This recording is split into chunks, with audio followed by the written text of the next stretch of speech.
నేను నీతి న్యాయం అనుసరించుచున్నాను. నన్ను బాధించు వారి వశమున నన్ను విడిచిపెట్టకు.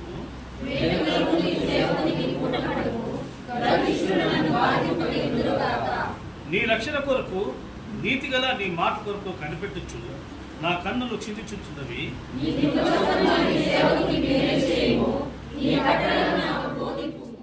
పరలోకపు తండ్రి, వందనాలు దేవా, స్తోత్రం స్తోత్రం స్తోత్రం స్తోత్రములు రాజా. నీ అపారమైనటువంటి కృపను బట్టి, ప్రేమను బట్టి వందనాలు నా ప్రభా. ముఖ్యంగా నా ప్రభా, మమ్మల్ని అందరినీ సజీవులలో ఉంచిన విధానాన్ని బట్టి స్తోత్రం చెల్లిస్తున్నాం. ఇలాగా నా ప్రభా నీ సన్నిధానాన్ని చేరి నా ప్రభా నిన్ను స్తుతించడానికి, నా ప్రభా కీర్తించడానికి, నా ప్రభా ఈ వాక్యాన్ని నా తండ్రి చదవడానికి మాకు ఇచ్చిన మంచి తరుణాన్ని బట్టి స్తోత్రం చెల్లిస్తున్నాం.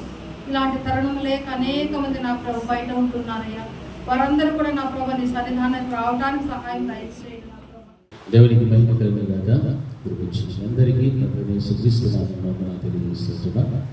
హల్లెలూయా హల్లెలూయా హల్లెలూయా.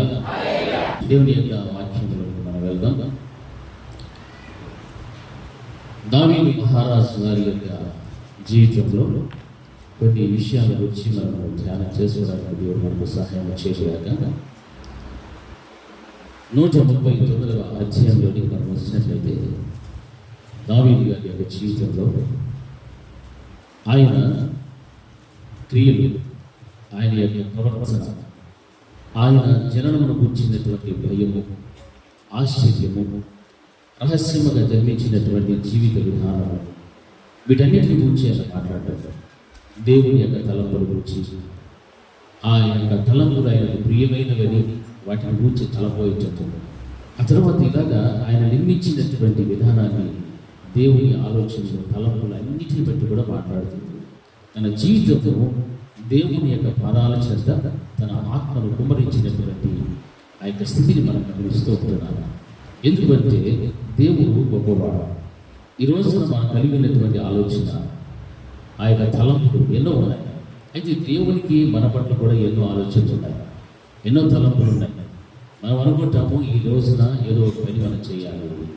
అయితే దేవుడు అంటాడు, ఈ రోజున నా బిడ్డ ద్వారా నేను ఇంకో కార్యం ఏదో చేసుకోవాలి అనుకుంటాను. అందుకే దేవుని చిత్తమును, దేవుని యొక్క తలంపు అనేటువంటిది మనము గుర్తించి బలపరచడం చాలా శ్రేష్టం.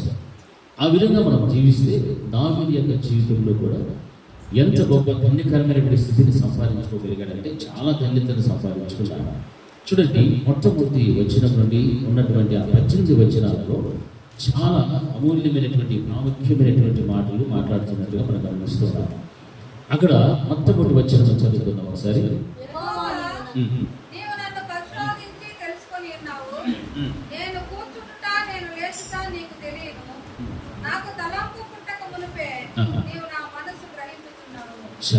చూడండి, యెహోవా నీవు నన్ను పరిశోధించి తెలుసుకొని ఉన్నావు. నేను కూర్చుంటుట, నేను లేచుట నీకు తెలియను. నాకు తలంపు పుట్టక మునిపే నీవు నా మనస్సు గ్రహించుచు ఉన్నావు అన్నటువంటి మాట గమనిస్తాను.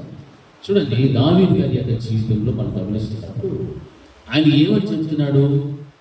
ఒక మంచి విశ్వాసంతో కూడినటువంటి హృదయం, ఆ హృదయంలోని ప్రార్థన ఈ రీతిగా దావీదు మహారాజు చేస్తున్నాడు. నీవు నన్ను పరిశోధించి తెలుసుకొని ఉన్నావు అంటే మనం పరిశోధించేటువంటి వారు దేవుడు. దావీదు మహారాజు కూడా అలా చెప్తున్నాడు, నన్ను పరిశోధించి నీవు నన్ను ఏం చేసుకున్నావు అంటే తెలుసుకున్నావు. నేను ఎటువంటి వాడను, ఏ విధముగా నేను ప్రవర్తించిన వాడను, నా జీవిత విధానం ఏంటి, నా యొక్క జీవిత రహస్యం ఏమిటి, నా జన్మ రహస్యం ఏమిటి, నేను కూర్చుంటుట, నేను లేచుట, పండుకుంటుట అన్నీ కూడా నీవు నన్ను చూస్తూ ఉన్నావు. కాబట్టి నన్ను గూర్చి బాగా నీవు పరిశోధించి తెలుసుకుని ఉన్నటువంటి దేవుడవు. నేను కూర్చున్నాను, లేచున్నాను, నా తలంపులు పుట్టక మునిపే నీవు నా మనస్సును ఏం చేస్తున్నావంటే గ్రహించుచు ఉన్నటువంటి దేవుడు. చూడండి, మన యొక్క మనస్సులను ఎవరైనా గ్రహించగల శక్తిమంతులు ఉన్నారా? ఎవరు కూడా లేదు. మన మనస్సు మనకు మాత్రమే తెలుస్తుంది. ఎదుటి వ్యక్తికి తెలియదు, మీ భార్యలకు తెలియదు, మీ భర్తలకు తెలియదు, మీ పిల్లలకు తెలియదు, తల్లిదండ్రులకు కూడా తెలియదు. అంటే మనస్సులో ఉన్నటువంటి రహస్యమైనటువంటి తలంపులు, ఆలోచనలు ఇవన్నీ కూడా ఆ వ్యక్తికి తప్ప ఎవరికి తెలియదు. కానీ హృదయ అంతరంగంలో చూచేటువంటి వారు ఎవరున్నారో దేవుడు. ఆయన ఉన్నాడు కాబట్టి ఆ హృదయ అంతరంగములు ఎరిగి ఉన్నటువంటి దేవునితో ప్రార్థన చేస్తున్న విధానం ఏమిటంటే నేను కూర్చుండుట నేను లేచుట నీకు తెలియను. అంటే దేవుడు ఎటువంటి వాడు? సర్వోన్నతుడు, సర్వాంతర్యామి. అంత గొప్ప దేవుడు మనం కలిగి ఉన్నాం. మరి అలాంటప్పుడు మన జీవితంలో కూడా మనం కూర్చున్నా, లేచినా, పండుకొనినా, మన ప్రయాణాల్లో అయినా, మన ఆలోచనలైనా, మన తలంపులైనా, మన క్రియలైనా, మనం ఎక్కడికి వెళుతున్నామో అక్కడెల్లా కూడా ఎవరు మనం గమనిస్తున్నారు? బాగా గట్టిగా చెప్పాలి, ఎవరు గమనిస్తున్నారు? ఒకవేళ ఎవరైనా గమనించలేకుండా ఉన్నాడా దేవుడు? ఎవరైనా ఉన్నారా నన్ను దేవుడు చూడటం లేదు అని ఒకవేళ నిర్లక్ష్యం ఉండొచ్చు, ఒకవేళ పాపంలో చీకటిలో చేసేటువంటి పాపాలు ఉండొచ్చు, ఒకవేళ ఇంకేదైనా కూడా మనం చేస్తూ ఉండొచ్చు. అటు మంచి ధైర్యం కలిగిన బిడ్డలు ఎవరైనా ఉన్నారా? ధైర్యంతో నేను ఏ పనైనా చేయగలుగుతానని వాళ్ళు ఎవరైనా ఉన్నారా? ఎవరు కూడా లేదు. అన్నీ కూడా ఎవరు చూస్తున్నారు? దేవుడు చూస్తున్నారు. మనం అనుకోవచ్చు మన ఇంటిలో తల్లిదండ్రులు లేరు, మన ఇంటిలో బిడ్డలు లేరులే, లేకపోతే మన భర్త లేడు, భార్య లేదు, మనం ఎక్కడికి వెళ్ళినా ఏం చేసినా ఏ బలహీనతలు మనం ఉండినా ఎవరికి కూడా నేను కనబడటం లేదు. మనలందరినీ కూడా ఎవరు చూస్తున్నారు? యేసయ్య చూస్తున్నారు. మరి దావీదు గారిని కూడా చూశాడు దేవుడు. అందుకే అంటున్నాడు, నేను కూర్చుండుట నేను లేచుట, అలాగే నా యొక్క హృదయంలో నాకు తలంపులు పుట్టక మునిపే నీవు నా మనసును ఏం చేసేసావో గ్రహించేశాడు దేవుడు. చూడసిన తర్వాత మళ్ళీ ఏం చేశాడు దేవుడు? గ్రహించాడు. అంటే దావీదు ఎటువంటి వాడు, ఆయన మనసు ఎటువంటిది దేవుడు తెలుసుకున్నాడు. అంత గొప్ప సర్వశక్తి మాత్రం మన దేవుడు. అలాంటప్పుడు మన హృదయాన్ని దేవుడు గ్రహించలేడా? గ్రహిస్తాడా? గ్రహించడమా? ఏం చేశాడు మన హృదయాన్ని దేవుడు? మన మనసులో ఏం చేస్తున్నా? గ్రహించినటువంటి దేవుడు. గ్రహించాలంటే బాగా పరిశీలించి మనం ఎవరమో, ఏంటో, ఎలా వస్తుంటున్నామో, ఎలా లేస్తున్నామో, ఎక్కడ వెళ్తున్నామో, ఏం మాట్లాడుతున్నామో, మన బిడ్డల గురించి ఏం ఆలోచిస్తున్నామో, మన బిడ్డల యొక్క జీవితాన్ని ఏ విధంగా తీర్చిదిద్దుతూ ఉన్నామో, మన కుటుంబాన్ని ఏ విధంగా కట్టుకుంటున్నామో అన్నిటిని బట్టి కూడా దేవుడు మన మనస్సులను ఏం చేసేటువంటి వాడు? గ్రహించినటువంటి దేవుడు అని వాక్యం ఖచ్చితంగా చెబుతోంది. ఈ మాటలన్నీ కూడా మనం చదువుతూ ఉన్నప్పుడు అందులో మనకు కనిపించేటువంటివి రహస్యముగా జన్మించినటువంటి ఆయన విధమును చూసినప్పుడు ఆయన భయపడుతున్నట్లుగా, ఆశ్చర్యం కలుగుతున్నట్లుగా కూడా మనం గమనిస్తున్నాం. చూడండి, మన యొక్క జన్మ విధానాన్ని కూడా గమనిస్తే మనకు ఆశ్చర్యం కలుగుతుందా లేదా? ఆశ్చర్యమే కదా. ఆశ్చర్యం అది ఒక గొప్ప మర్మము. ఎందుకంటే గర్భఫలము దేవుడు ఇచ్చే బహుమానము. ఆ బహుమానములో మనం ఈ రీతిగా దేహమును ధరించుకొని తల్లి గర్భములో నుండి మనం ఈ రీతిగా భూమి మీద మనం ఉంటున్నామంటే నిజంగా చాలా దేవుని యొక్క సృష్టి అనేటువంటిది అద్భుతమైనటువంటిది, చాలా ఆశ్చర్యకరమైనటువంటిది దేవుని యొక్క సృష్టి. అందులో దేవుడు తన స్వహస్తములతో తన పోలిక చొప్పున చేసుకున్నటువంటి వాళ్ళే భూమి మీద ఉన్నటువంటి మనుషులు అందరూ కూడా. నన్నైనా నిన్నైనా కూడా మొట్టమొదటి ఎవరు చేశాడు దేవుడు? ఆదాము గారిని చేశారు. ఆదాము గారి తర్వాత తనకు ప్రక్క చెప్పుకొని తీసి అవ్వమని చేశారు. అక్కడి నుంచి ఆ యొక్క జనరేషన్, ఆ యొక్క సంతాన ఉత్పత్తి కలిగించేటువంటి శక్తి సామర్థ్యాలను దేవుడు వారికి అనుగ్రహించి ఈ ప్రపంచం యావత్తు కూడా ఈ రీతిగా మనుషులతో నింపబడటానికి దేవుడు కృప చూపెడుతున్నారు. అందుకే దావీదు మహారాజు ఏమంటున్నాడంటే, రహస్యముగా జన్మించినటువంటి విధమును గురించి ఆయన మాట్లాడుతూ ఇది నాకు ఆశ్చర్యం అనిపిస్తూ ఉంది, ఇది నాకు చాలా భయములు పుట్టిస్తానటువంటి మాటలు అన్ని కూడా చూస్తున్నాడు. నా నడకను, నా పడకను నీవు పరిశీలన చేసి ఉన్నావు, నా చర్యలన్నిటిని కూడా నీవు బాగుగా తెలుసుకొని ఉన్నావు. హల్లెలూయా. నా చర్యలన్నిటినంటే కూడా మన యొక్క అనుదినంలో మనం చేసే ప్రతి కార్యం, అనుదిన చర్యలన్నింటినీ కూడా ఎవరు చూస్తున్నాడు? దేవుడు చూస్తున్నాడు, బాగా తెలుసుకుంటున్నాడు. ఈ రోజు కొన్ని మన మంచి చర్యలు ఉండొచ్చు, కొన్ని చెడ్డ కార్యాలు ఉండొచ్చు. ఇవి కూడా ఎవరు చూశారు? దేవుడు చూస్తున్నాడా లేదా? చూశారు. అటువంటి మనం ఎలా ఉండాలా? చాలా భయముతో, భక్తితో మనం ఉండాలి. చిన్న బిడ్డలైనా, యవన బిడ్డలైనా, పెద్దవారైనా, వృద్ధులైన అందరూ కూడా మన హృదయ తలంపులు మనకు పుట్టుక మునిపే దేవుడు మన యొక్క మనస్సును గ్రహించేటువంటి వాడు. అలాంటప్పుడు వాక్యము సెలవించిన రీతిగా ఆయన అంటున్నాడు, నా నడక, నా పడక నీవు పరిశీలన చేస్తున్నావు, నా చర్యలన్నింటినీ కూడా నీవు బాగుగా తెలుసుకుంటున్నావు. యెహోవా మాట నా నాలుకకు రాక మునిపే అది నీకు పూర్తిగా తెలిసి ఉన్నది. మనం అనుకోవచ్చు, నేను మాట్లాడితే ఎవరు తెలియదు, కానీ మనం ఏం మాట్లాడతాం కూడా ఎవరు తెలుసు? దేవుడికి తెలుసు. ఒకవేళ మనకు తెలియకపోవచ్చు, మీరు మాట్లాడేది ఒకరికొకరు తెలియకపోవచ్చు, కానీ మాట అనేటువంటిది నీ నాలుగు ముందు రాక మునిపే అది ఎవరికి తెలిసిపోతుంది? నువ్వు మంచి మాట్లాడుతున్నావో, చెడు మాట్లాడబోతున్నావో, అసూయతో మాట్లాడబోతున్నావో, కక్షతో మాట్లాడబోతున్నావో, ఏ విషయాన్ని బట్టి నువ్వు మాట్లాడబోతు ఉన్నావో దానిని, ఆ మాటలను నీ నాలుగు రాక మునిపే దేవుడు ఏం చేస్తున్నాడు? గ్రహిస్తున్నాడు. వెలుగును ముందును నీవు నన్ను ఆవరించి ఉన్నావు, నీ చేయి నా మీద ఉంచి ఉన్నావు. ఇట్టి తిరిగి నాకు మించినది అది అగోచరం, అది నాకు అందదు. నీ ఆత్మయంత నుండి నేను ఎక్కడికి పోవదును, నీ సన్నిధి నుండి నేను ఎక్కడికి పారిపోవును. నేను ఆకాశమునకెక్కినను నీవు అక్కడున్నావు, నేను పాతాళమందు పండుకునినను నీవు అక్కడున్న ఉన్నావు. నేను వేగువ రెక్కలు కట్టుకుని సముద్ర దిగంతములలో నివసించినను. ఏమంటున్నాడు? అక్కడను కూడా నీ చేయి నన్ను నడిపించు, నీ కుడి చేయి నన్ను పట్టుకును. అంధకారము నన్ను మరుగు చేయను, నాకు కలుగు వెలుగు రాత్రి వలె ఉండును అని నేను అనుకుని ఎడల చీకటి అయినను నీకు చీకటి కాకపోవును, రాత్రి పగటి వలె నీకు వెలుగుగా ఉండును, చీకటి వెలుగును నీకు ఏకరీతి ఉన్నవి. చూడండి, ఈ విషయాలన్నీ కూడా మనం చదువుకుంటూ వస్తే దేవుని యొక్క సృష్టి అనేటువంటిది ఎంత అద్భుతమైనటువంటిది వర్ణిస్తూ ఉన్నాడు. విశ్వాసముతో చేస్తున్న ప్రార్థన మనకు కనిపిస్తున్నది. నా అంతరింద్రియములను నీవే కలుగు చేసిదివి, నా తల్లి గర్భమందు నన్ను నిర్మించిన వాడు కూడా నీవే. నీవు నన్ను కలుగు చేసిన విధము చూడగా భయమును ఆశ్చర్యమును నాకు పుట్టుచూ ఉన్నవి. అందును బట్టి నేను నీకు కృతజ్ఞతాస్తుతులు చెల్లించుచూ ఉన్నాను. నీ కార్యములు ఆశ్చర్య కార్యములు, ఆ సంగతి నాకు బహుగా తెలిసి ఉన్నది. హల్లెలూయా, హల్లెలూయా, హల్లెలూయా. చూసారా, దేవుని యొక్క వాక్యములు ఆయన చెబుతున్న మాటలన్నీ కూడా మనం గమనిస్తున్నప్పుడు దేవుని యొక్క కార్యాలు, దేవుని యొక్క క్రియలు, వీటన్నిటిని కూడా ఆయన ఏం చెప్తున్నాడంటే, నేను వాటిని బాగుగా తెలుసుకుంటూ ఉన్నాను, తెలిసిపోయాను. నేను రహస్యమందు పుట్టినవాడు, పుట్టిన నాడు భూమి యొక్క అగాధ స్థలములలో విచిత్రముగా నిర్మింపబడిన నాడు నాకు కలిగిన ఎముకలను నీకు మరుగై ఉండలేదు. హల్లెలూయా. అంతరింద్రియములు కలుగు చేసిన వాడు దేవుడు. నాకు ఎముకలు కలిగాయి, అవి కూడా ఏమంటున్నాడు? నీకు మరుగై ఉండలేదు. హల్లెలూయా. మనకు దేహం పైకి బాగా కనిపిస్తాయి, లోపల ఎముకలు కనిపిస్తాయా? అవి కూడా దేవునికి బాగా తెలుస్తున్నాయి. వాటిని గురించి కూడా మాట్లాడతాను. నేను పిండమని ఉండగా నీ కన్నులు నన్ను చూచెను, నియమింపబడిన దినములలో ఒకటైనా కాక మునిపే నా దినములన్నీ నీ గ్రంథములో లిఖితములాయెను. హల్లెలూయా. ఎట్టి చెప్పండి మా, హల్లెలూయా. దినముల గురించి మాట్లాడుతున్నాడు.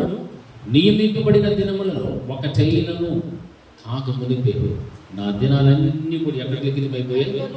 నీ గ్రంథంలో. మనకు తెలుసా మనం ఎన్ని దినాలు భూమి మీద ఉంటామో? చేతి. కానీ ఎవరికి తెలుసు? దేవుడు తెలుసు. ఎందుకు? ఆయన గ్రంథములు, ఆయన యొక్క జీవితాలు, అందరి జీవితాలను కూడా రాసి పెట్టుకున్నారు. ఎవరెవరు ఎన్ని సంవత్సరాల దేవుడు ఆయుష్ ఇచ్చారు, ఎంతకాలం బ్రతకాలి, ఏమేం చేయాలి, ఆయన ఆలోచన ప్రకారం ధరిస్తే దేవుడు దీర్ఘాయుష్ ఇస్తాడు, ఆరోగ్యం ఇస్తాడు, తన కార్యాలు జరిగించుకుంటాడు. దేవునికి వ్యతిరేకంగా జీవిస్తే ఏమంటారు? దేవునికి వ్యతిరేకంగా జీవిస్తే వ్యతిరేకమైన కార్యాల్లో ఉంటారు, వ్యతిరేకమైన ఆలోచనలు, పాపాల్లో ఉంటారు. ఆ తర్వాత దేవుడు ఇచ్చిన ఆయుష్ను కూడా పూర్తి చేసుకోకపోతే చనిపోతారా లేదా? నా మాటలు అర్థమైన చెప్పండి, చనిపోతారు లేదా? దేవుడు పూర్తి ఆయుష్ ఇచ్చింటాడు, దాన్ని పూర్తి చేసుకో మునిపే ఏమైపోతారు? నేను పిండముని ఉన్నప్పుడు కూడా నీ కన్నులు నన్ను చూచింది. నియమింపబడిన దినములలో ఒకటైనా కాక మునిపే నా దినములన్నీ నీ గ్రంథములో లిఖితములాయెను. దేవుడు రాసి పెట్టాడు మన దినాలన్నీ కూడా. దేవా, నీ తలంపులు నాకు ఎంత ప్రియమైనవి, వాటి మొత్తం ఎంత గొప్పది, వాటిని లెక్కించదని అనుకుంటున్న అవి ఇసుక కంటెను లెక్కకు ఎక్కువై ఉన్నవి.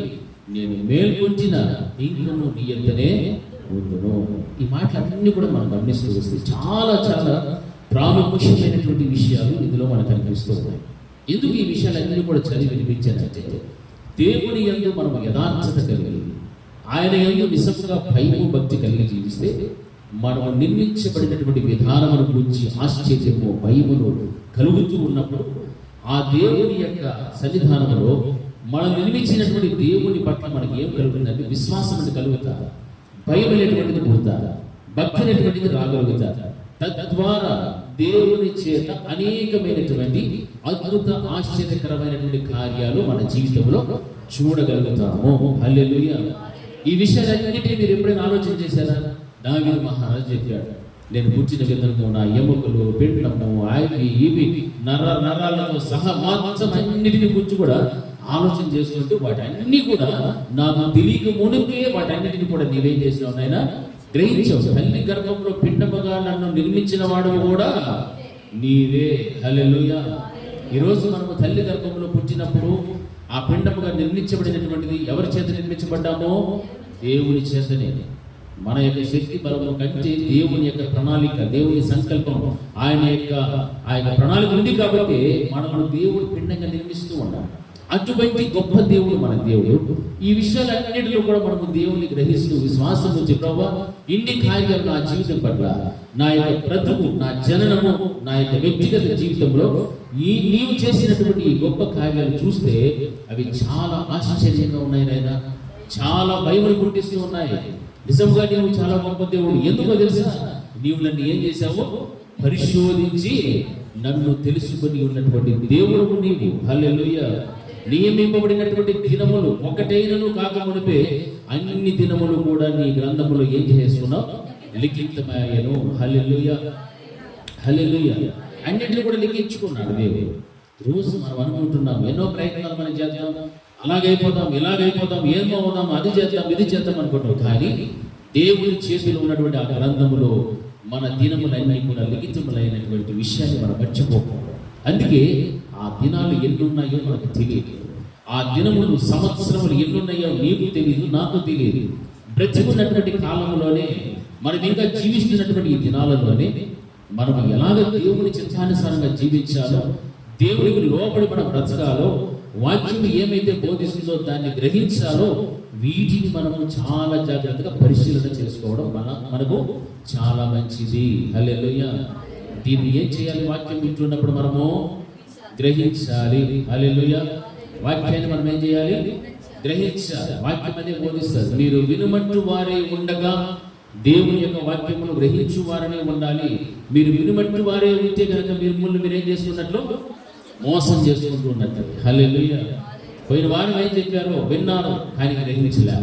అప్పుడు మిమ్మల్ని మీరు ఏం చేసుకున్నారు? ఏం చేసుకున్నట్టు? మోసం చేసుకున్నట్టు. ఆ రోజున దేవుడు నీకు హెచ్చరించుంటాడు, నేను ఆదరించుంటాడు, ధైర్యపరిచుంటాడు, లేకపోతే ఇంకోటి ఏదో చెప్పింటాడు దేవుడు. ఆ మాటలన్నీ మర్చిపోయినావు అనుకో, నువ్వేం చేసుకున్నావు? అయితే మోసం అంటే ఎవరో నేను వచ్చి మోసం చేయలేదు, నిన్ను నీవే ఏం చేసుకుంటున్నావు? మోసపరుచుకుంటున్నావు. కారణం ఏంటంటే, ఒక సమస్య వచ్చినప్పుడు, శోధన వచ్చినప్పుడు, అందులో నుండి నువ్వు తప్పిపడాలంటే దేవుని యొక్క వాక్యాన్ని వింటున్న నీవు ఎప్పుడైతే గ్రహిస్తూ ఉండగలుగుతావో, ఆ గ్రహించిన వాక్యము నీలో పనిచేయడం ప్రారంభమవుతుంది. హల్లెలూయా. ఎందుకు? దేవుని వాక్యానికి ఏముంది? శక్తి ఉంది, బలం ఉంది. నీవు ఆ వాక్యమును విన్నటువంటి నీవు గ్రహిస్తూ ఉన్నప్పుడు, ఆ సమస్య దగ్గరికి వెళ్ళినప్పుడు, లేక శోధన నీలో వచ్చినప్పుడు, ఆ వాక్యమే నేనేం చేస్తుంది? బ్రతికిస్తాది. హల్లెలూయా. వాక్య భాగంలో ఉందా లేదా? నీ వాక్యమే నన్ను బ్రతికించును, నా బాధలో అదే నాకు నెమ్మది కలిగించు. ఈరోజు చూడండి, బ్రతకలేక బాధల్లో కునిగిపోయి ఏమేమో అయిపోతున్నారు. కారణం ఏమిటి? హృదయంలో ఏమి లేదు, వాక్యము లేదు. హల్లెలూయా. వాక్యం అనేటువంటిది మన హృదయంలో కనుక ఉంటే, నీకు బాధ వస్తే దేని జ్ఞాపకం తెచ్చుకుంటాం? మొదట వాక్యాన్ని జ్ఞాపకం తెచ్చుకుంటాం. అది ఎప్పుడు వస్తుందో తెలుసా? నువ్వు గ్రహించి నీ హృదయంలో దానిని భద్రముగా కాపాడుకున్నప్పుడు మాత్రమే. హల్లెలూయా. నువ్వు వింటూ వింటూ వింటూ విసిగెత్తిపోయి ఇంకా నాకు అవసరం లేదు వాక్యం అని అనుకుంటున్నాను, సమస్య వచ్చినప్పుడు నిన్ను ఎవరు ఆదరిస్తారు? మనుషులు ఆదరించగలుగుతారా? ఆదరించరు. నీ భర్త ఆదరిస్తాడా? కొద్ది రోజులు ఆదరిస్తుంది. భార్య ఆదరిస్తుందా? ఆదరించదు. బిడ్డలైతే అసలు ఆదరించదు. వాళ్ళ లిస్టులోనే తీసేయాలి. హల్లెలూయా. ఆదరిస్తారమ్మా? అసలు వెరీ గుడ్. హల్లెలూయా. ఎందుకంటే ఈ రోజుల్లో మనం చూస్తున్నటువంటి ఆ యొక్క సంగతులు, సమాచారం వింటున్నప్పుడు నిజంగా తల్లిదండ్రులు చాలా బాధ అనుభవిస్తున్నారు, చాలా ఏడ్చుకుంటున్నారు, కుమిలిపోతున్నారు, కృంగిపోతూ ఉన్నారు. కారణం బిడ్డలు సరైనటువంటి మాటలు జీవించడం లేదు. తల్లిదండ్రులకు అవిధేయులుగా బ్రతుకుతున్నారు, తల్లిదండ్రులను దూషిస్తున్నారు, అవమానం చేస్తున్నారు, ఇండ్లలో నుంచి బయటికి గెంటేస్తున్నారు, ఎన్నో చేస్తున్నారు కదా. అటువంటిప్పుడు తల్లిదండ్రులకు ఏమవుతుందా? దుఃఖమే మిగిలిపోతారు. నీకేమైనా మిగులుతుందా? వాళ్ళు ఏమీ లేదు. కాబట్టి వాక్యం సెలవిస్తాను, నీ వాక్యం నన్ను బ్రతికిస్తుంది అంటే వింటున్న ఈ వాక్యాన్ని నీ హృదయ అంతరంగంలో భద్రం చేసుకుంటే దానికి మించిన గొప్ప ఆదరణ ఇంకొకటి లేనే లేదు. హల్లెలూయా, హల్లెలూయా. అదే నేను బ్రతికిస్తాను, అదే నీ బాధలో నీకు నెమ్మదినిస్తాను. అటువంటి దేవుని యొక్క వాక్యాన్ని గ్రహించాలి. వాక్యం సెలవిస్తోంది. ఎందుకనంటే మనము దేవుని యొక్క వాక్యములు వింటేనే గ్రహిస్తాం. దేవుడు మనం గ్రహిస్తున్నాడు. అందుకే మనం మొరపెట్టినప్పుడల్లా కూడా దేవుడు మనకి ఏదైపోతున్నాడు, మనం తెలుసుకున్న దేవుడు, మనం పరిశీలించిన దేవుడు, మనల్ని పరిశోధించి ఆయన పూర్తిగా మన గురించి తెలుసుకున్నాడు. కాబట్టే నీవు అడిగి ప్రతి దానిని కూడా దేవుడు ఈరోజు నీకు అనుగ్రహిస్తూ ఉన్నాడు. నీవు కన్నుల్లో కన్నీటి బొట్టు కాల్చిన వెంటనే దేవుడి దగ్గరికి వచ్చేస్తున్నాడు. నా బిడ్డ ఎందుకు ఏడుస్తుంది, నా కుమారుడు ఎందుకు ఏడుస్తున్నాడు, వెంటనే దేవుడి దగ్గరికి వచ్చి నీకు కావాల్సిన ఆదరణ ఇస్తున్నాడు, ధైర్యపరుస్తున్నాడు, ప్రేమ చూపెడుతున్నాడు. మరి అటువంటిప్పుడు ఆయన మాటలు నీవు గ్రహిస్తే, ఆయన మాటల్లో ఆయన వాక్యంలో ఏదైతే ఉన్నదో, నీ సమస్య వచ్చినప్పుడు, నీకు దుఃఖము కలిగినప్పుడు, ఆపద వచ్చినప్పుడు ఆ మాటలే నేను ఏం చేస్తాయి, ఆదరిస్తాయి. హల్లెలూయా. నిన్ను బలపరుస్తాయి, నేను పైకి లేవనెచ్చగలుగుతాయి.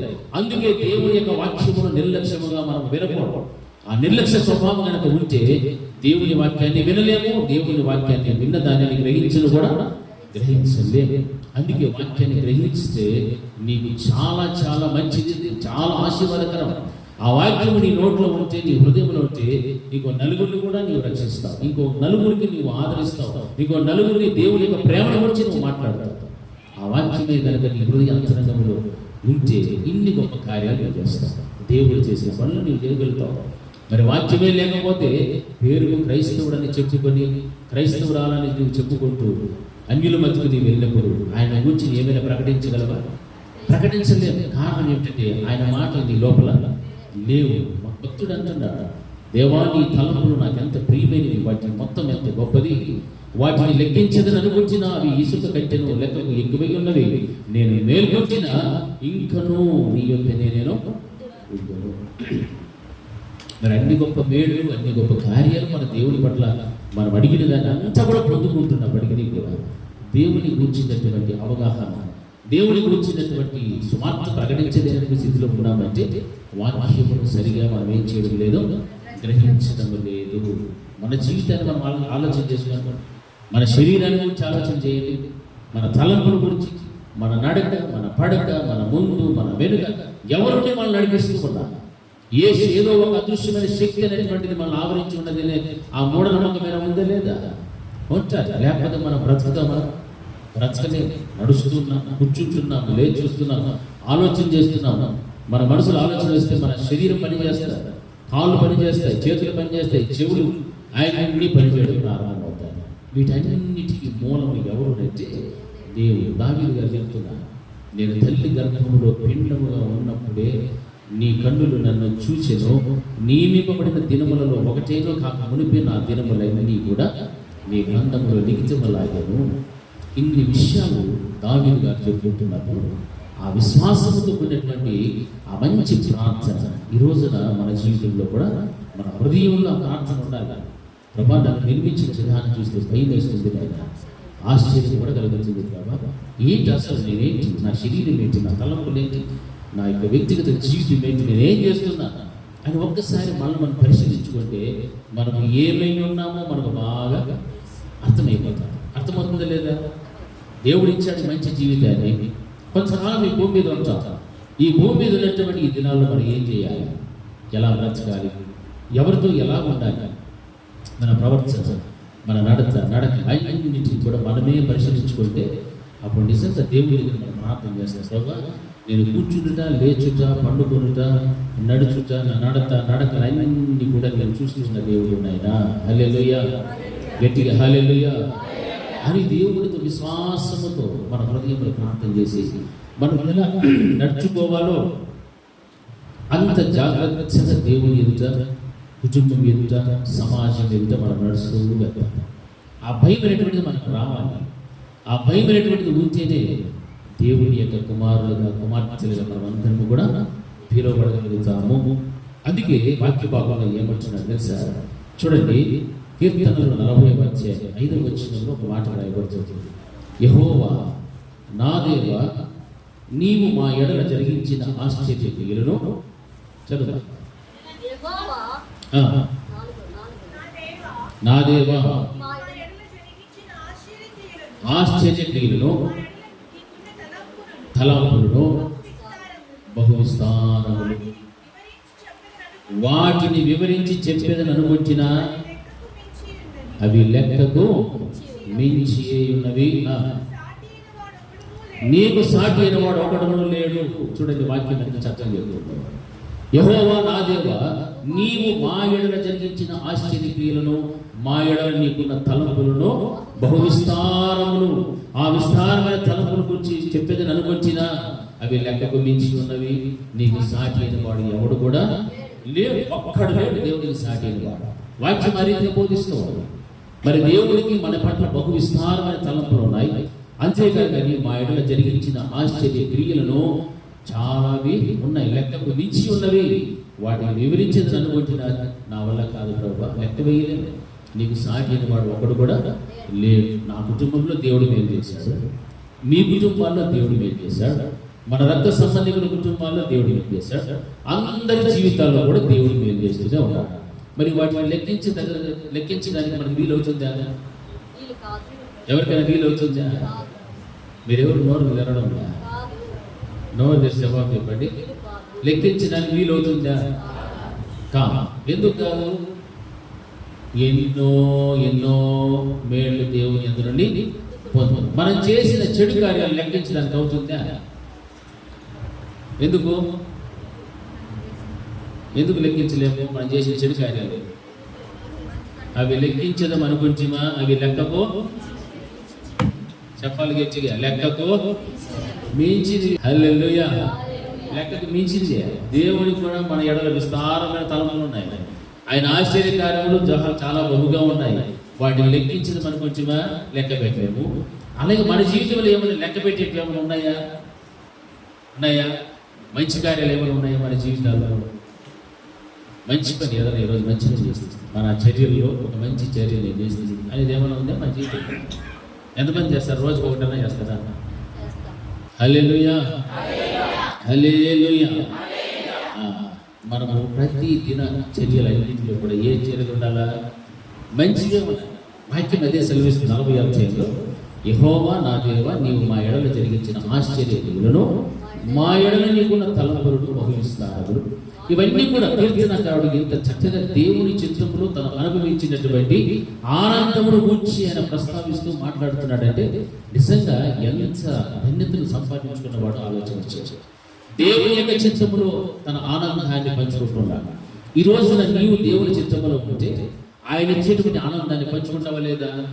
ఖచ్చితంగా పంచుకుంటావు. నీ పట్ల దేవుడు చేసిన కార్యాలు, అద్భుతాలు, ఆశ్చర్యమైన క్రియలు, బహు విస్తారమైన తలంపులు ఏవైతే ఉండగలిగే వాటి అన్నింటిని గురించి కూడా ఇది నా దేవుని చిత్తము, ఇది నా దేవుని యొక్క సంకల్పము, అందుకే నా జీవితంలో దేవుడు నేను ఆనందించడానికి, నేను సంతోషించడానికి నా దేవుడు నాకు సహాయం చేస్తూ ఉన్నాడని ఎంతగానో నీవు దేవుడిని బట్టి ఏం చేస్తావో ఆనందించగలరు. అదే దేవుడు ఇక్కడ దావీదు మహారాజు ఆనందిస్తూ ఉన్నాడు. ఎంత బాగా ఆనందిస్తున్నాడు చూడండి. నీవు మా ఎడల జరిగించిన ఆశ్చర్య క్రియలను, మా ఎడల నీకున్న తలంపులను బహు విస్తారమైనటువంటివి. హల్లెలూయా. ఈ విధంగా ఎప్పుడైనా మనం ఆనందించామా? ప్రభువా, నీవు నా ఎడల కలిగి ఉన్నటువంటి తలంపులు బహు విస్తారములనైనా, అందును బట్టి నీ పాదములకు కోటాను కోట్ల స్తోత్రాలు, నాకు ఇచ్చిన సంతోషాన్ని బట్టి, ఆనందాన్ని బట్టి నీకు స్తోత్రములు తండ్రి అని ఎప్పుడైనా మనం ప్రార్థన చేసినామా? లే. ఎందుకంటే మనం దాన్ని గ్రహిస్తే కదా, దేవుడు మన పట్ల విస్తారమైన తలంపులు కలిగి ఉన్నాడు, ఆలోచన కలిగి ఉన్నాడు, ఎన్నో ఆశ్చర్యమైన క్రియలు దేవుడు చేస్తున్నాడు. వాటన్నింటినీ మర్చిపోతున్నాం కాబట్టి కృతజ్ఞత లేనటువంటి జీవితంలో బ్రతకచ్చు ఉన్నాం. కృతజ్ఞత లేనటువంటి దేవుడు నువ్వు చెల్లిస్తూ అంటే దావీదు మహారాజు ఆయన చిత్తములో కలిగినటువంటి ఆనందాన్ని ఎలాగైతే వ్యక్తపరుస్తున్నాడో ఆ విధముగా నీవు కూడా ప్రతి క్షణము కూడా దేవుడికి ఏం చేస్తావు? హల్లెలూయా. ఆయనకి కృతజ్ఞతాస్తుతులు చెల్లిస్తూ ఆనందిస్తూ ఉండేటువంటి వాడు. కానీ ఈ రోజు నా క్రియలు లేవు అంటే దేవుడు చేసిన మేలన్నిటిని కూడా ఏమవుతున్నాను, మనము మరిచిపోతూ ఉన్నాం. హల్లెలూయా. నా ప్రాణమా, నా అంతరంగమునున్న ఆయన చేసిన దేనిని కూడా నీవు మనం ఎన్ని మర్చిపోయామంటే అన్ని మర్చిపోయాము. 1-2 మర్చిపోతే దేవుడి దగ్గర క్షమాపణ పొందిన ఆయన దానికి కూడా కృతజ్ఞతలు ప్రభు అని చెప్పచ్చు. ఆయన చేసిన ఉపకారములు అన్ని మర్చిపోతున్నాం కాబట్టి మన ప్రాణంతో దేవుడు మనం ఏం చేయట్లే, స్తుతించడంలే. నా అంతరంగంలో ఉన్న సమస్తమా ఆయన పరిశుద్ధ నామమును సన్నదించుకుని భక్తుడు చెబుతున్నాడు. ఏది కారణమైతే ప్రతి విషయంలో కూడా కృతజ్ఞత. అందుకే దేవుని చిత్తములో కలిగిన ఆనందాన్ని ఈ విధంగా భక్తుడైనటువంటి దావీదు మహారాజు చెప్తున్నాడంటే నిజంగా అందులో ఉన్నటువంటి విషయాలు మాదిరిగా పెట్టుకొని నా జీవితంలో దేవుడు ఎన్ని కార్యాలు చేశాడు, ఎన్ని మేలు చేసినా అన్ని మేలు చేసినటువంటి దేవుడికి నేను కృతజ్ఞత కలిగి ఉండాలి కదా అని ఆయనను గూర్చి మనం ఏం చేయాలంటే చాలా చక్కగా ఆయన ఘనపరుస్తూ మహిమపరుస్తూ ఆయన ఆరాధించేటువంటి స్థితి మనం కలిగి ఉండాలి. అందుకే ఆ యొక్క స్థితిని బట్టి దేవుడు ఆ విధంగా కలిగినటువంటి తలపుల గురించి ఆయన మాట్లాడుతున్నాడు. ఆ తర్వాత ఏమంటున్నాడు, ఇర్మియా గ్రంథం 29వ అధ్యాయము 11వ వచనాన్ని ఒకసారి చదువుకుందాం. ఇర్మియా గ్రంథము 29:11. నేను ఎరుగుదును, రాబో కాలమందు మీకు నిరీక్షణ కలుగునట్లుగా అవి సమాధానకరమైన ఉద్దేశములే కానీ హానికరమైనవి కావు. ఇదే యెహోవా వాక్కు. హల్లెలూయా, హల్లెలూయా. ఇశ్రాయేలు ప్రజలు చెరలో ఉన్నటువంటి వారికి వ్రాయబడినటువంటి లేఖ ఇక్కడ ఏం రాయబడుతుందంటే, నేను మిమ్మల్ని గూర్చి ఉద్దేశించిన సంగతులను నేను ఎరుగుదును, రాబోవు కాలమందు మీకు నిరీక్షణ కలుగునట్లుగా అవి సమాధానకరమైన ఉద్దేశములే కానీ హానికరమైన ఉద్దేశములు కావు. ఇదే యెహోవా వాక్కు. హల్లెలూయా, ఇదే యెహోవా వాక్కు. దేవుడు మన పట్ల కలిగి ఉన్న తలంపులు, ఆయన ఆలోచనలు బహు విస్తారములు. ఆ విస్తారమైన తలంపులలో ఇక్కడ వ్రాయబడుతున్నటువంటి ప్రజలను ఉద్దేశిస్తూ మాట్లాడుతున్నటువంటి విషయాలు మనం గమనిస్తున్నప్పుడు రాబోయేటువంటి కాలం ముందు మీకు ఏం కలుగుతున్నది, నిరీక్షణ కలుగునట్లుగా అవి సమాధానకరమైనటువంటి ఉద్దేశాలే కానీ హానికరమైనటువంటి కావు. ఇది దేవుని యొక్క వాక్కు. అంత నమ్మదగినటువంటి దేవుడు మన దేవుడు.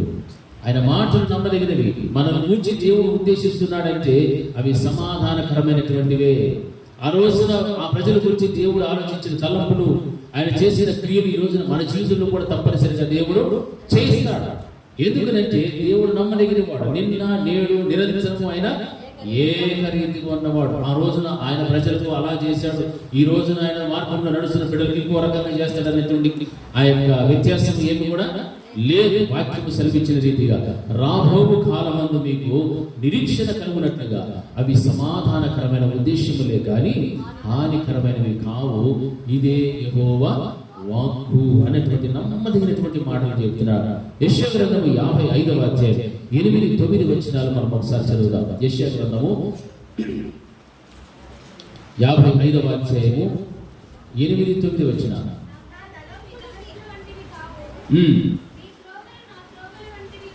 కావు వాక్కు. ఆకాశములు భూమికి పైన ఎంత ఎత్తుగా ఉన్నవో మీ మార్గముల కంటే నా మార్గములు, మీ తలంపుల కంటే నా తలంపులు అంత ఎత్తుగా ఉన్నవి. హల్లెలూయా. వాక్యం ఏం చదువుకున్నాం ఇప్పుడు, నా తలంపులు మీ తలంపులు వంటివి.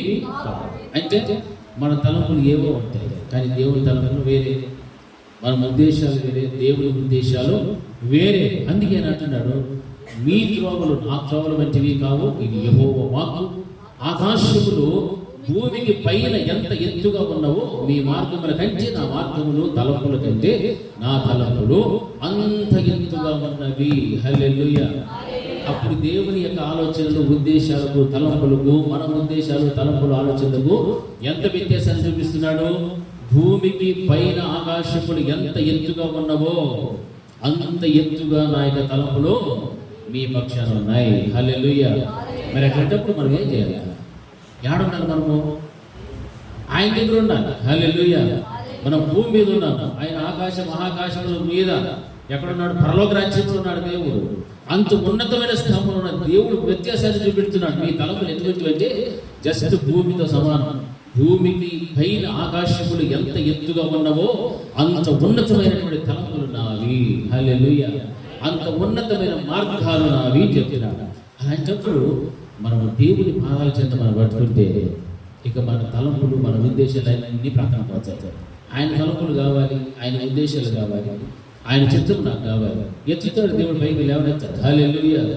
వాళ్ళందరినీ కూడా పైకి లేవనెత్తాడు. ప్రతి కుటుంబానికి కావలసిన దీవెన, ఆశీర్వాదం, సంతోషం, సమాధానం, ఆత్మీయత, ఆర్థికము అన్నిటినీ కూడా సమృద్ధిగా దేవుడు మనకు ఇస్తాడు. హల్లెలూయా. అందుకే పైన ఉన్న వాటి మీదనే మీ దృష్టి పెట్టుకోమని చెప్పాడు దేవుడు. కానీ మనం ఏం చేస్తామో కింద ఉన్న వాటిని దృష్టి పెట్టడం. ఎందుకంటే కింద ఉన్నది ఎంత సంతోషము, ఎంత ఆనందము, ఎంత మంచి బ్రేక్ డ్యాన్సులు, ఎంతమంది రికార్డింగ్ డ్యాన్సులు, అవి ఇవి ఏమేమో ఉంటాయి. కింద పైన ఏముంటుందవరా? పైన ఏముంటుంది? ఆకాశం ఉంటుంది. ఆకాశంలో ఏం సంపాదించుకునేది అనుకోదండి. ఆకాశం, మహాకాశంలో మీరు ఎవరున్నారో మనల్ని నిర్మించినటువంటి దేవుడు ఉన్నాడు. హల్లెలూయా. తల్లి గర్భములో పిండముగా రూపింపబడక మునిపే మనల్ని ఎరిగి ఉన్నటువంటి దేవుడు అక్కడ ఉన్నాడు. ఈ రోజున పరిశుద్ధాత్మ దేవుడిగా మన మధ్య సంచరిస్తూ ఉన్నాడు. హల్లెలూయా. తండ్రి, కుమార, పరిశుద్ధాత్మ త్రియేక నామముడైన దేవుడు, ఆదరణకర్తగా దేవుడు మన మధ్యనే ఉన్నాడు. ఎక్కడ ఇద్దరు ముగ్గురు కూడి ఆయన నామమున ఏకీభవించగలుగుతారు. ఆయన అక్కడ ఉన్నాడు అంటే మరి ఈ రోజున మనం ఏకీభవించి మనం ఏం చేస్తున్నాం, మనల్ని పరిశోధించి తెలుసుకునేటువంటి దేవుడు ఒకడు ఉన్నాడు. ఆయన మనతో ఉన్నాడు, మన మధ్య ఉన్నాడు.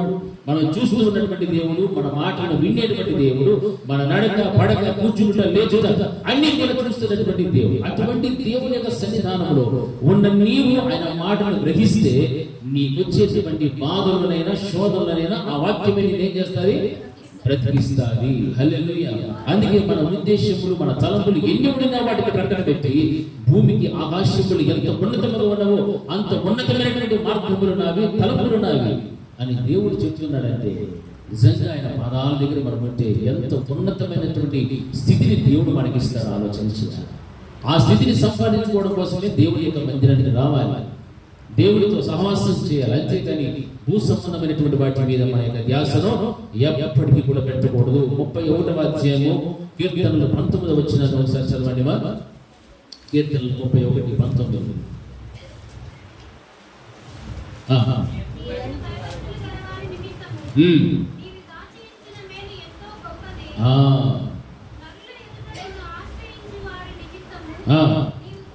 నీవు సిద్ధపరిచిన మేలు ఎంతో గొప్పది. హల్లెలూయా. ఎవరికి ఇవన్నీ? ఆయన యందు భయము భక్తి కలిగినటువంటి వారి నిమిత్తము నీవు దాచి ఉంచిన మేలు ఎంతో గొప్పది. హల్లెలూయా. హల్లెలూయా. రెండు చేతులు హల్లెలూయా. హల్లెలూయా చెప్పినప్పుడు నాకు రెండు చేతులు కావాలి, మీ నోళ్ళు కావాలి. హల్లెలూయా. Very good. అక్కడ ఏమంటున్నాడు? నీ యందు భయభక్తులు గల వారి నిమిత్తము నీవు దాచి ఉంచినటువంటి మేళ్ళు ఎంతో. మనం దేవుడిని అడుగుతున్నాం కదా, ప్రభా నాకు ఈ మేలు చేయనైనా, నాకు ఈ కార్యం గురించి, ఈ సహాయం చేయి, ఈ మంచి జీవితాన్ని నాకు అని మనం ఆలోచన చేస్తూ ఉంటాం. అటువంటిప్పుడు దేవుని యొక్క సన్నిధానంలో ఆయన యందు భయం భక్తి కలిగి జీవిస్తే మన కుటుంబాలలో దేవుడు ఎటువంటి కార్యాలు చేస్తాడంటే నీ యందు భయము భక్తి కలిగిన వారి నిమిత్తం నీవు దాచిపెట్టి ఉంచినటువంటి మేళ్ళు చాలా గొప్ప, అవి ఎంతో గొప్పది. నరుల ఎదుట నిన్ను ఆశ్రయించు వారి నిమిత్తము, నరుల ఎదుట నిన్ను ఆశ్రయించు వారి నిమిత్తము నీవు సిద్ధపరిచిన మేలు కూడా ఎంతో గొప్పది. హల్లెలూయా. మన జీవితంలో మేలు అనుభవిస్తున్నప్పుడు, దేవుని కార్యాలు మనం చూస్తున్నప్పుడు అప్పుడు మనకు అర్థమవుతుంది. మనం కలిగి ఉన్నటువంటి ఆ రవ్వంత కాస్త చూస్తున్నంత భక్తిని బట్టి, మనం చేసే చిన్న చిన్న ప్రార్థనలు బట్టి దేవుడిని మేలు చేస్తున్నాడంటే మనం ఇంకా దేవుని సన్నిధిలో ఎంత గడిగితే ఎన్ని మేళ్ళు మనం పొందుకోవచ్చు, ఎన్ని అద్భుతమైన కార్యాలు మనం చూడొచ్చు, ఎన్ని ఆశ్చర్యమైన క్రియలు మన జీవితంలో దేవుడు చేస్తాడు. నీ తలంపులు బహు విస్తారమైన దేవుడు చెప్పాడు కదా.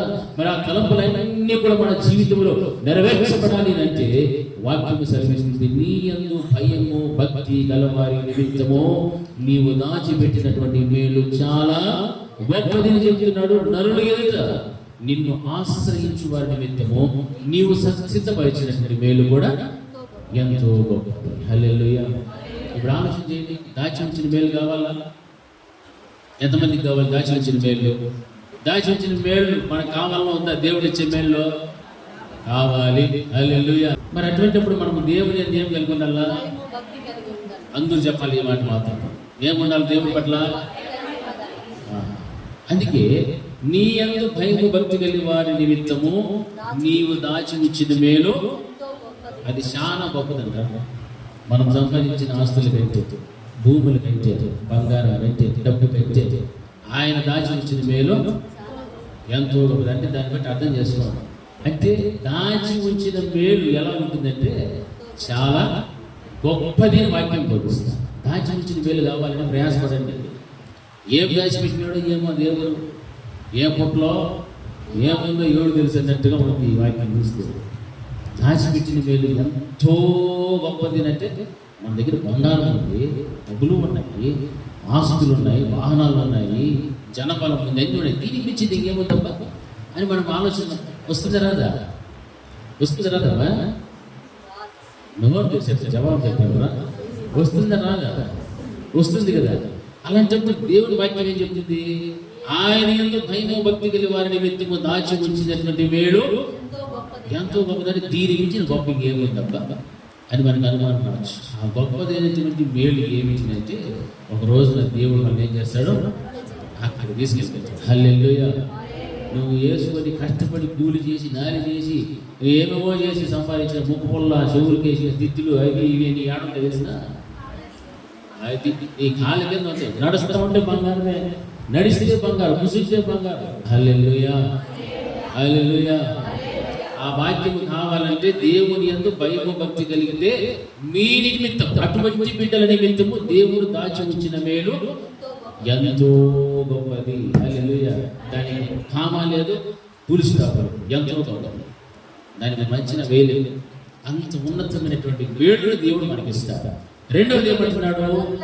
నరుల ఎదుట నిన్ను ఆశ్రయించు వారి నిమిత్తము నీవు సిద్ధపరిచిన మేలు కూడా ఎంతో. అంటే నరులు ఎవరైతే దేవుణ్ణి ఆశ్రయిస్తారో అంటే నరులను ఆశ్రయించుకుంటారు, వారి ఎదుట దేవుడిని ఆశ్రయిస్తారు, వారి నిమిత్తము దేవుడు ఏం చేసినాడు? సిద్ధపరిచిన మేలు కూడా చాలా గొప్పది. హల్లెలూయా. ఇవన్నీ ఎలా చెప్తే చాలా ఉన్నాయి. 63వ అధ్యాయం 6, 7 వచనాలు, అలాగే 92వ అధ్యాయం 5వ వచనాలు మనం చూస్తే దేవుని యొక్క కార్యాలు ఎంత దొడ్డవి, ఆలోచించి ఎంత గంభీరమైన వాక్యం సెలవిస్తారు. అలాగే 63వ అధ్యాయంలో గమనిస్తే కాగా నా జీవితకాలం అంతయు నేను ఇలాగున నిన్ను స్తుతించదు. చదువు.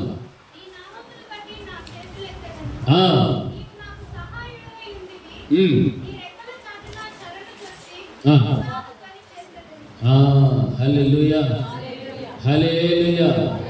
చూసారు ఎంత మంచిగా మాట్లాడుతున్నాడు దేవుడు. అక్కడ ఏం రాయబట్టాడు? రాయించాడంటే 63వ అధ్యాయం 6, 7 వచనాలలో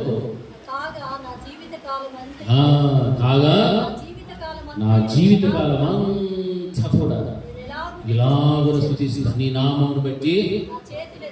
ఆగండి, ఎవరి నామాన్ని బట్టి? హల్లెలూయా, హల్లెలూయా. ఇది ఎవరి నామము? అలాంటప్పుడు మనం ఏం చేయాలా? ఉందా లేదా? ఇక్కడ వాక్యం ఏం చదివిస్తా ఉంది? నీ నామము నిమిత్తము నా చేతులు ఎత్తేదను. హల్లెలూయా. మన పాస్టర్ గారికి ఈ పాట చాలా ఇష్టం కదా. చేతులు అందరి దగ్గర ఎత్తేస్తారు. నేను keyboard voice stop, raise your hands. Hallelujah. అవునా కదా? దేవుని స్తుతించడం అంటే చిన్న విషయం కాదు, చాలా పెద్ద సమాచారం. కాదు. ఎందుకు తెలిసినా దాచి ఉంచిన మేలు, సిద్ధపరిచిన మేలు ఎంతో గొప్పది. ఆ మేలు అనిపించేటప్పుడు మనం చేయాల్సిన పని అదే కాబట్టి. హల్లెలూయా. ఏం చేస్తాం పరలోకంలో మనం వెళ్తే? హల్లెలూయా, గట్టిగా హల్లెలూయా. ఆడ 100కి 100 రావాలంటే ఈడ 100కి 1000 రావాలి. అంత కష్టపడాలి. స్తుతించాలంటే చాలా మంచిది, శ్రేష్టమైనటువంటి. దేవుడు మన స్థుతుల మీద ఏమవుతాడు? పౌలు శిలలు ఎక్కడున్నారు? చెరసాలలో ఉన్నారు. మరి ఏం చేసినారు? దేవుని యొక్క సింహాసనం ఏది? ఆకాశము నా సింహాసనము, భూమి నా పాదపీఠం. మరి వాళ్ళ స్థుతుల మీద దేవుడు ఆశీర్వుడు ఏంటంటే దేవుడు ఏం చేసి వచ్చాడు? ఆయన అక్కడ కూర్చో ఉన్నాడు. పాదాలు ఎక్కడున్నాయి? భూమి మీద. భూమి మీద ఉన్న పాదాలు ఏం చేసి వచ్చాడు చెప్పండి? హల్లెలూయా. వాళ్ళు స్తుతిస్తూ ఉంటే దేవుడు ఏం వేసేసాడు? దరి వేసేసాడు. హల్లెలూయా. తాళం వేసేసాడు. అందుకే చెరసాల పునాదులు ఏమీ కదిలిపోయాయి. హల్లెలూయా. అట్లా స్తుతించాలి దేవుని. అర్థమైందే? దేవుని అట్లా స్తుతిస్తే భూమి పునాదులు, చెరసాల పునాదులు అన్ని దద్దరెళ్ళిపోయి పగిలిపోయినట్టుగా ఆయన స్థుతులు మీరు ఆశీర్వదిస్తాడు. ఆ విధంగా నీవు స్తుతించేటువంటి స్థితి నీకు రావాలి. హల్లెలూయా. అప్పుడే ఆయన వాక్యంలో సెలవిచ్చిన రీతిగా నీ నామమును బట్టి నా చేతులను నీవు నాకు సహాయపడి ఇంటివి, నీ రెక్కల చాటున శరణు వచ్చి ఉత్సాహధ్వని చేసేదను. చూడండి ఎంత మంచి వాక్యాలు. దేవుని స్తుతించడంలో, దేవుని వేళ్ళు అనుభవించే విషయంలో, ఆయనకు మన ఎడల కలిగి ఉన్నటువంటి విస్తారమైన తలములు అవన్నీ కూడా నేను చెప్తాను. నాకు బహు ప్రియములు, నాకు చాలా ఇష్టమునైనా నీ శాసనములు. అంటే శాసనం వాక్యం ఇందాక కీర్తన భాగంలో చదివేటప్పుడు ఆ కింద పుట్టినోట్లో ఒక అర్థం ఉంది. కాల్చబడి మెరుగు చేయబడినది అని వాక్యం. ఇందాక అన్న చదివేటప్పుడు విన్నా, చూశాను కింద కాల్చబడి మెరుగు చేయబడినటువంటివి ఏమిటంటే దేవుని యొక్క మాటలు. అంటే ఆ మాటలు వింటున్నప్పుడు మనల్ని కూడా వాక్యం ఏం చేస్తారు తెలుసా? కాల్చుతారు. కాల్చడం అంటే అగ్గిలేసి కాల్చేది కాదు. దేవుని వాక్యమే ఒక అగ్ని వచ్చింది. బండను బద్దలు చేయు శుద్ధి వంటిది వాక్యం సెలవిస్తారు. ఆ వాక్యము మనల్ని కాల్చి మరలా ఏం చేస్తుంది? మనలను మెరుగుపరిచేటువంటిది. హల్లెలూయా. మెరుగుపరుస్తుంది అంటే దానికి వచ్చేది ఎంత షైనింగ్ రావాలో అంత వస్తుంది. కాల్చేటప్పుడు ఏముంటుంది? దెబ్బలు పడతాయి, దుఃఖం ఉండొచ్చు, బాధ ఉండొచ్చు, నొప్పి ఉండొచ్చు, ఏమైనా ఉండొచ్చు. కానీ ఒక రోజున అది ఏమవుతుంది? మెరుగు చేయబడతాయి. మెరుగు చేయబడినప్పుడే దానికి ఏమొస్తుంది? విలువ. హల్లెలూయా. అది దేవుని యొక్క వాక్యం. ఆ వాక్యము చేసే పని ఆ విధంగా ఉంటుంది. ఒకవేళ మనం ఖచ్చితమైన బోధ వింటున్నప్పుడు మన హృదయాలు నొప్పించుకోవచ్చు, గుచ్చుకోవచ్చు, అయినా మనం బాధపడకూడదు. ఈ వాక్యం ద్వారా నా దేవుడి రోజు నన్ను ఏం చేస్తున్నాడు? మాట్లాడుతున్నాడు, సరి చేస్తూ ఉన్నాడు. ఎందుకంటే ఆయన ఎందుకు భయం భక్తి కలిగి ఉంటే ఆయన నా కొరకు దాచి ఉంచిన మేలు చాలా గొప్పది. నరులు ఎదుటి నేను ఆయన ఆశ్రయిస్తే నా కోసం సిద్ధపరిచినటువంటి మేలు కూడా ఎంతో గొప్పది. ఆ విషయాన్ని నా జ్ఞాపకం పెట్టుకుంటాను. అప్పుడు దేవుని యందు ఇంకా విశ్వాసంలో బలపడతాం, దేవుడితో సహవాసం చేస్తాం. మన ఆత్మను దావీదు గారు కుమ్మరించినట్లుగా ఆయన సన్నిధిలో కుమ్మరించగలుగుతాం. హల్లెలూయా. అదే 16వ అధ్యాయం 8వ వచనాలు మనం చదివితే 16వ అధ్యాయం 8వ వచనం సత్యంలో సదాకాలము యెహోవా యందు నా గురి నిలుపుచు ఉన్నాను, ఆయన నా కుడి పార్శ్వమున కనుక నేను కదల్చబడను. అందువలన నా హృదయం సంతోషించుచు ఉన్నది, నా ఆత్మ హర్షించుచు ఉన్నది, నా శరీరము కూడా సురక్షితముగా నివసించుచు ఉన్నది. చూడండి ఎంత గొప్ప మాటలు చెప్తున్నాడు. దేవుడు మన పట్ల చేసేటువంటి ప్రతి మేలును బట్టి, ప్రతి ఆశ్చర్య అద్భుతమైన క్రియలు అన్నింటిని బట్టి కూడా మనం ఎలా ఉండాలి అని నిర్ణయం తీసుకోవాలంటే దావీదు గారు రాసినటువంటి దేవుని సన్నిధిలో ఆయన ఆనందాన్ని మరలా వ్యక్తం చేస్తున్న 16వ అధ్యాయంలో సదాకాలము యెహోవా యందు నా గురి ఏం చేస్తున్నాను? నిలుపుచు. ఏమిటి ఆయన గురి అంటే ఆయన సన్నిధిలో ఉండడమే, ఆయనతో సహవాసం చేయడమే. అందుకే చెప్తున్నాడు యెహోవా యందు నా గురి నిలుపుచు. ఆయన యందు ఆయనకు ఉన్నటువంటి గురి. మనకి ఎన్నో గురులు ఉన్నాయి. మనం ఫలానా అవ్వాలి, ఫలానా చెయ్యాలి, ఫలానా ఇది అది ఏమేమో మనం చేస్తున్నాం కదా. అయితే వాక్యము సెలవిస్తున్నటువంటి రీతిగా మనం గమనిస్తే సదాకాలము యెహోవా యందు నా గురి నిలుపుచు ఉన్నాను, ఆయన నా కుడి పార్శ్వమందు ఉన్నాడు కనుక నేను కదలించబడను అనేటువంటి మాటలు మనం గమనిస్తున్నాం. అందువల్లనే నా హృదయము ఏమవుతుందివా? నా హృదయము సంతోషించుచు ఉన్నది, నా శరీరము కూడా, నా ఆత్మ హర్షిస్తుంది, నా శరీరము కూడా సురక్షితంగా నివసిస్తుంది. చూడండి ఎంత మంచి గొప్ప గొప్ప దేవుని కార్యాలు అనుభవించిన తర్వాత మన గురి ఎవరి యందు పెట్టుకోవాలా? బాగా చెప్పండి అందరూ. ఎవరి యందు ఉండాలా? దేవుని యందు మన గురి ఖచ్చితంగా ఉండాలి. ఆ గురి అనేటువంటిది తప్పిపోతేనే లోకంలో వెళ్ళిపోవచ్చు, సాతాను యొక్క నీడలో వెళ్ళిపోవచ్చు, లేకపోతే మనుషుల నీడలో వెళ్ళిపోవచ్చు. అందుకే నరుల ఎదుట నిన్ను ఆశ్రయించు వారి నిమిత్తము నీవు సిద్ధపరిచినటువంటి మేలు గొప్పది. ఆయన యందు భయము భక్తి కలిగి ఉన్నవారి నిమిత్తము దాచించిన మేలు ఎంత గొప్పది. ఇవి మనకు కావాలి. మన కుటుంబాలలో ఈ రోజున దీవెనలు, ఆశీర్వాదము లేదని బాధపడగలంటే ఆయన ఎందుకు మొట్టమొదటి మనం భయము భక్తి కలిగి ఉన్నామని ఆలోచన చేయాలి. ఆయన ఎందుకు నిజంగా మనకు భయము భక్తి ఉంటే ఆయన మన వరకు ఏం దాచిపెట్టాడు? మేలు దాచిపెట్టేశాడు. హల్లెలూయా. దాచిపెట్టేశాడు మేలు అంటే ఇంకెవ్వరు కూడా ఆయన చేతిలో నుంచి దానిని దొంగలించలేరు. ఎవరు దొంగలిస్తారు? మనం దేవుడి చేతిలో మన మేలు ఉన్నాయి, దాచిపెట్టాడు మన కోసం. ఎందుకు? మనము దేవుని ఎదుట ఎలా ఉన్నామో భయం భక్తితో మనం జీవిస్తున్నాం. కాబట్టి 139 లాస్ట్ చివరి వచనాల్లో ఏం రాయబడుతుందంటే, దేవా నన్ను పరిశోధించి నా హృదయమును తెలుసుకునము, నన్ను పరీక్షించి నా ఆలోచనను తెలుసుకునము, నీ ఆయాసకరమైన మార్గము నా యందు ఉన్నదేమో చూడము, నిత్య మార్గమున నన్ను నడిపించు. ఈ విధమైనటువంటి పశ్చాత్తాపముతో కూడిన ప్రార్థన మనం కలిగి ఉండాలి. ఇంకా దేవుడి చేత మేలు అనిపించాలంటే, దీవించబడాలి అంటే మనల్ని మనము సరి చేసుకునేటువంటి విధానం ఎలా ఉండాలంటే, భక్తుడు రాసినటువంటి రీతిగా ఏమంటున్నాడు? దేవా నన్ను పరిశోధించి నా హృదయాన్ని తెలుసుకో అని మనం అడగాలి. దేవుడు నా హృదయాన్ని పరిశోధించి తెలుసుకో అంటే దేవుని ఎదుట మనల్ని మనము ఎంత నిజాయితీగా నీతిగా మనము జీవించడానికి ప్రారంభిస్తామో అప్పుడు ఈ ప్రార్థన వస్తుంది. మనకు నిజాయితీగా లేకుండా ఉంటే ఈ ప్రార్థన మనము చేయలేము. అందుకే నన్ను పరిశోధించు, నా హృదయాన్ని తెలుసుకో, నన్ను పరిశీలించి నా ఆలోచనలను తెలుసుకున్నాము. ఎంత మంచి మాట మాట్లాడుతున్నాడు. దేవుని ఎదుట అలా ఉండాలి. ఏ విధమైన అడ్డంకులు లేకుండా, దాపరికం లేకుండా దేవుని ఎదుట ఆ ప్రార్థన చేయాలి. మనం అడిగేటువంటి మాత్రం దాపరికం లేకుండా అడిగేస్తాం కదా, నాయన నాకు ఇది కావాలని చెప్పి తెచ్చిస్తాం. ఇంకొంతమంది మర్మంతో కూడిన ప్రార్థన చేస్తాం. ఏం ప్రార్థన? ప్రభువా ఎందు నిమిత్తం మేము ఎక్కడ కూడి ఉన్నామో అది నీకు బాగా నాకేం తెలిసేసి నువ్వు చెప్తున్నా నాయన. ఇప్పుడు నాతో మాట్లాడతాను. ఎందు నిమిత్తం ప్రార్థన చేస్తున్నామో, ఎందుకు మేము వీటికి వస్తున్నామో నీకే అంటే నీకు తెలియదా? తెలియదా? మనకు తెలిసిందని మనం ఖచ్చితంగా దేవునితో చెప్పాలి. హల్లెలూయా. వాక్యం అదే సర్విస్తాను. నీ ఆయాసకరమైన మార్గము నా యందు ఉన్నదేమో చూడు.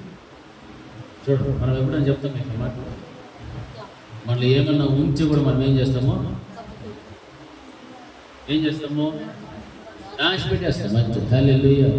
అవన్నీ తెచ్చిపెట్టి పరిశుద్ధంగా మోకాలు వేసేసి, దేవా నాకు ఫలానా కావాలి, ఈ రోజే కావాలి, నువ్వు ఎవరిని పంపిస్తావేమో నాకు తెలియదు. హల్లెలూయా. అట్లా ప్రార్థన దేవుడు మనకి నేర్పలా. దేవుడు మంచిగానే ప్రార్థన చేయబడి చెప్పాడు. కాబట్టి మనం దేవుడిని అడిగినప్పుడు ఇవి అడగాలి. నా యందు నీకు ఆయాసకరమైనది ఏదైనా ఉందేమో ప్రభా, దాన్ని నువ్వు చూడు, నిత్య మార్గమున నీవు నన్ను నడిపించుము. చివరిగా ఈ ప్రార్థన మనం చేయాలి. దేవుడు మేలు చేశాడు, అద్భుతాలు చేశాడు, ఆయనకు ఉన్న తలంపుల గురించి చెప్పాడు, అవి ప్రియమనివే చెప్పాడు, ఆయన పుట్టిన విధానం గురించి అని చెప్తున్నాడు, ఎంతో అది ఆశ్చర్యమైనటువంటి కార్యాలు చెప్పాడు. అన్నిటిని గురించి కూడా చాలా చక్కగా సంతోషంగా చెప్తున్నాడు. అయితే ఆ కార్యాలన్నీ అనుభవించిన నీవు మరలా దేవుడికి ఏం చేయాలంటే, నన్ను పరిశోధించు, నిన్ను పరిశోధించి తెలుసుకో, నీ ఆయాసకరమైన మార్గము నా యందు ఉన్నదేమో. మార్గం ఏ మార్గం? అది ఏ మార్గమో కాసండి. ఏ మార్గం అది? ఆయాసకరం అంటే దేవుని మనసును నొప్పించేది. అటువంటి మార్గం ఏదైనా నాలో ఉందేమో నన్ను పరిశీలించి తెలుసుకో, నువ్వే చూడు ప్రభు. అంటే మనం ఆ ఆయాసకరమైన మార్గంలో లేకపోతేనే ఈ మాట మన నోట్లో వస్తుంది. ఆయాసాన్ని పుట్టించేటువంటి కార్యాలు మనం ఉంటే, ఆ మార్గంలో కనుక మనం నడుస్తూ ఉంటే ఈ ప్రార్థన మన నోట రాదు. అందుకే భక్తుడు ఏమంటున్నాడంటే, నీ ఆయాసకరమైన మార్గము నా యందు ఉన్నదేమో నువ్వే తెలుసు. అందుకే దావీదు గురించి దేవుడు ఏమన్నాడు? ఆయన నా యొక్క చాలు, దానికైతే మించిన సర్టిఫికేట్ ఇంకోటి అవసరం లేదు. చూడండి ఎంత మంచి జీవితాన్ని దేవుడు అక్కడ దావీదు కొరకు పెట్టాడు. ఆయన అందుకే ఏ మాత్రము కూడా దేవుని యొక్క దాపరికం లేకుండా దాచిపెట్టకుండా తన హృదయాన్ని గురించి మాట్లాడుతుంది. ఆయాసకరమైన ఏదైతే చూసుకోవాలి, నిత్య మార్గమున నన్ను నడిపించు. ఈ ప్రార్థన మనం చేస్తే నిజంగా దేవుడు మనం విన్నటువంటి దీవెన ఆశీర్వాదాలన్నీ కూడా మన కొరకు పెడతాడు. హల్లెలూయా, హల్లెలూయా.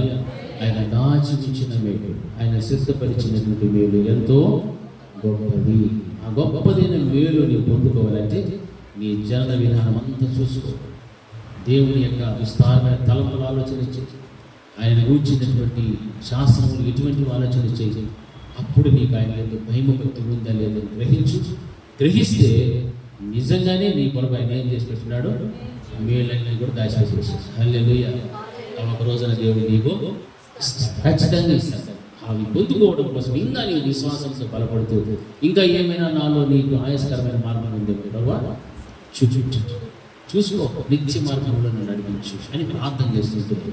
దేవుడు ఖచ్చితంగా మన కుడి భాషలో దేవుడు మనందరినీ కూడా నడిపిస్తాడు. ఆ కృప దేవుడు మనందరికీ అనుగ్రహించిన అందరూ కలిసి ప్రార్థన చేసుకోవాలి. మహోన్నతుడైన మా తండ్రి, మీ అవ్యక్తమైన ప్రేమను బట్టి స్తోత్రాలు చెల్లిస్తున్నాను. దేవా, ఈ యొక్క మంచి సమయంలో మీ వాక్యాన్ని వినడానికి, మిమ్మల్ని స్తుతించి ఘనపరిచి మహిమపరచుటకు నాకును మా అందరికీ కూడా మీరు ఇచ్చిన మంచి అవకాశం బట్టి మీకు స్తోత్రాలు. ప్రభా, ఈ దినాన మీ సముఖంలో కూడి వచ్చిన ప్రతి బిడ్డలను, ప్రతి కుటుంబాన్ని కూడా పేరు మీరు దీవించాలి, ఆశీర్వదించిన ఆయన. బిడ్డలు నచ్చని వాతావరణం అనుకూలించకపోయినా ఎంతో సమయాన్ని వెచ్చించి ప్రభా మీ మందిర ఆవరణలో ప్రవేశించడానికైనా, మిమ్మల్ని నా తండ్రి కనపరచడానికి ప్రభా బిడ్డలకు ఇచ్చిన గొప్ప తరుణాన్ని బట్టి మీకు స్తోత్రాలు చెల్లిస్తున్నాను. విత్తినటువంటి ప్రతి విత్తనము కూడా నైనా బిడ్డలందరి హృదయంలో కూడా ఫలించడానికి సహాయం చేసి, దానిని గ్రహించి వాక్యానుసారంగా జీవించుటకు కృప చూపించమని ప్రార్థిస్తుంటున్నాను. మీరు దాచి ఉంచిన మేలు ఎంతో గొప్పది, మీరు సిద్ధపరిచినటువంటి మేలు ఎంతో గొప్పది నాయన. ఆ మేళ్లను పొందుకోవడానికి ప్రతి వారికి కూడా మీ అందరి భయమును భక్తిని కలిగించమని ప్రార్థన చేస్తుంటున్నాను. మరి ప్రభా సంఘంలో బిడ్డలందరినీ కూడా పేరు జ్ఞాపకం తెచ్చుకుంటున్నాను. ప్రతి ఒక్కొక్కరి కుటుంబంలో ఉన్న సమస్యల నుంచి, అనారోగ్య రుగ్మతల నుంచి, బాధల నుంచి, సమస్యల వలయం నుండి ప్రభా మీరు విడుదల కలిగించేదని కూడా ప్రార్థన చేస్తున్నాను. వీళ్ళందరికీ నా తండ్రి ప్రభా సంపూర్ణ సంతోషం, సమాధానం, నెమ్మదిని మీరు అనుగ్రహించమని ప్రార్థన చేస్తున్నాను. కూడి ఉన్నటువంటి మమ్మల్ని అందరినీ కూడా పేరు మీరు దీవించి ఆశీర్వదించండి. వీళ్ళందరినీ కూడా నేను మీ చేతికి అప్పగిస్తున్నాను. ప్రతి వారి యొక్క ఉద్దేశంలో దేవవారి తలంపులు అన్నిటినీ కూడా మీరు స్థిరపరిచారు. దేవవారి హృదయ వాంఛను మీరు నెరవేర్చమని ప్రార్థన చేస్తున్నాను. దీనన్నిటికీ మూలమునైనా మీ యొక్క భయభక్తి కలిగి ఉండటమే దేవ. ఆ రీతిగా వీళ్ళందరూ కూడా ఆ విధముగా జీవిస్తూ మిమ్మల్ని మహిమపరుస్తూ మీ చేత ప్రభావ దీవించబడుతూ మేళ్లను అనుభవించడానికి గొప్ప చూపెట్టి మహిమ పొందుకొనబడి తిరిగి మేమందరము కూడా నేను నీతిగా సహవాసంగా కూడి మిమ్మల్ని స్తుతించేటువంటి ఆ గొప్ప ధన్యతను మాకందరికీ కూడా అనుగ్రహించమని సమస్తమును మీ చేతులకు అప్పగించుకుంటూ ఘనత, మహిమ, ప్రభావం దగ్గర పొందుకొనమని నజరేయుడైన యేసుక్రీస్తు ప్రశస్త నామమున అడిగి పొందియున్నాము తండ్రి. నా ప్రాణమా యెహోవాను సంధించు, నా అంతరంగమున సమస్తమైన పరిశుద్ధ నామమును సంధించు. నా ప్రాణమా యెహోవాను సంధించు, ఆయన చేసిన ఉపకారములలో దేనిని మరువకు. మన తండ్రి అయిన దేవుని ప్రేమ, కుమారుడైన యేసుక్రీస్తు యొక్క కృప, పరిశుద్ధాత్ముని యొక్క అన్యోన్య సహవాసం ఇప్పుడు ఎల్లప్పుడూ నిత్య నిరంతరం సదాకాలం ఆయన కృపా సమాధానం మనకు మన కుటుంబములకు తోడే నడిపించునుగాక. ఆమేన్. అందరికీ స్తుతించి పాడెదం స్తుతుల స్తోత్రార్హుడా, ఉత్సాహించి పాడెదం ఉదయ సాయంత్రము. స్తుతుల సింహాసనం మీదాసీనుడా, మస్తుతి ఆరాధనా నీకే చెల్లింతము. మస్తుతి ఆరాధనా నీకే చెల్లింతము. స్తుతించి పాడెదం స్తుతుల స్తోత్రార్హుడా, ఉత్సాహించి పాడెదం ఉదయ సాయంత్రము.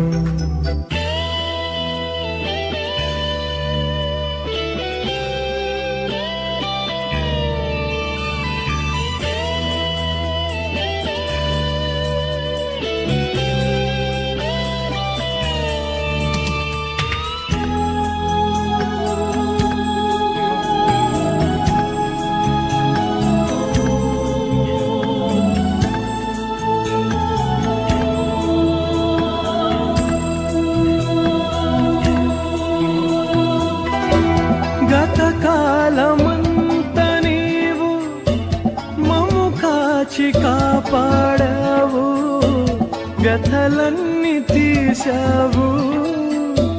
గతకాలమంత నీవు మము కాచి కాపాడావు, వ్యథలన్నీ తీసావు. గతిలేని మాపై నీవు మితిలేని ప్రేమ చూపి, గతిలేని మాపై నీవు మితిలేని ప్రేమ చూపి, శత సంఖ్యగా మమ్ము దీవించావు. స్తుతించి పాడేదం స్తుతుల స్తోత్రార్హుడా, ప్రోత్సాహించి పాడేదం ఉదయ సాయం